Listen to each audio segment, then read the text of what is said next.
अस्सलामुअलैकुम सामीन। 16 रबीउल सानी है, 12 नवंबर है। ख़बर का उन्वान है हिमाचल प्रदेश में वोटिंग शुरू।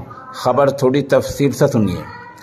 हिमाचल प्रदेश में असेंबली के चुनाव के लिए आज वोट डाले जा रहे हैं। ये वोटिंग सुबह 8 बजे शुरू हो गई है और वोटिंग का अमल शाम 5 बजे तक जारी रहेगा।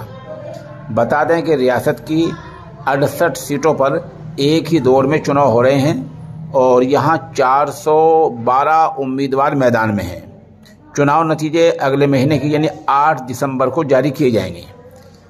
हिमाचल में कुल 55,92,828 वोटर्स हैं।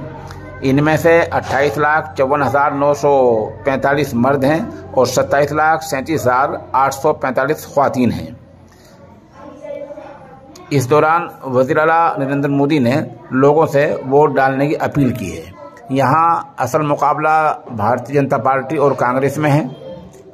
बीजेपी ने विकास को अपना मुद्दा इशू बनाया है और कांग्रेस को रिवायत का भरोसा है। इस रिवायत का कि हिमाचल में आम तौर पर हर बार इख्तिदार बदलता रहा है। फिलहाल वहाँ बीजेपी इख्तिदार में है और कांग्रेस अपोजिशन में है।